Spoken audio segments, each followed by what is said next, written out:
Hello everyone, আমি সুপর্ণা। আপনারা দেখছেন কেভি টেলিফিল্ম।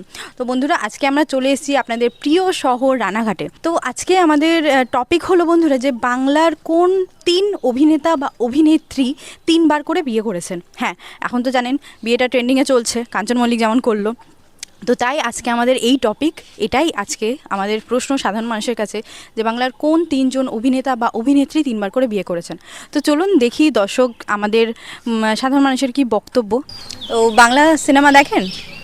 হ্যাঁ, অল্প স্বল্প দেখা হয়। বাংলা সিনেমা এখন ট্রেন্ডিংয়ে চলছে বিয়ে জিনিসটা, অনেকবার করে বিয়ে করছে অভিনেতা অভিনেত্রীরা। তো আপনার এমন জানা 3জন অভিনেতা বা অভিনেত্রী জানা আছে যে যারা 3বার করে বিয়ে করেছে? প্রসেনজিৎ চট্টোপাধ্যায়, শ্রাবন্তী, প্রসেনজিৎ, কাঞ্চন। আর কি? আগে এখন কিন্তু ট্রেন্ডিংয়ে চলছে, আমি হিন্স দিচ্ছি, ট্রেন্ডিংয়ে চলছে এখন তার নাম। বেশ একটা কথা প্রচলিত যে বিয়ে করবো না করে তো কাঞ্চন মল্লিক। আপনার নাম? স্বরূপা ঘোষ। বাড়ি?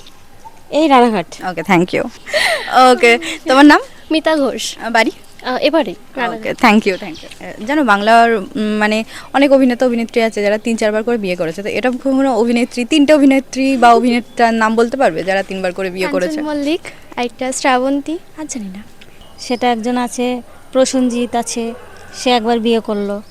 আবার অর্পিতা পালকে বিয়ে করেছে। রচনাকে করতে চেয়েছিল, সেটা মিস্টেক গেছে, করতে পারিনি। ওটা কপালে ছিল ওটা কপালে ছিল না। তোমার নাম? সাথী বিশ্বাস। বাড়ি? কামগাছি। ওর নাম সাথী। আমার নাম শিল্পী সিং। বাড়ি? বাড়ি রানাঘাটে। ওকে, থ্যাংক ইউ। দেখতেই পাচ্ছেন আমি একটা সুন্দর জায়গা দেখে বসে পড়েছি।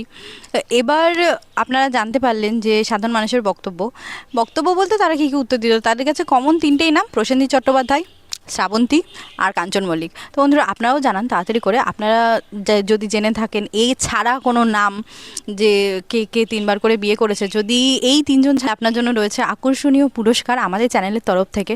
তো বন্ধুরা, তাড়াতাড়ি করে কমেন্ট করুন, লাইক করুন, শেয়ার করুন। আমাদের ভিডিওটা ইউটিউব থেকে দেখে থাকলে সাবস্ক্রাইব করে দিন, ফেসবুক থেকে দেখে থাকলে ফলো করে দিন।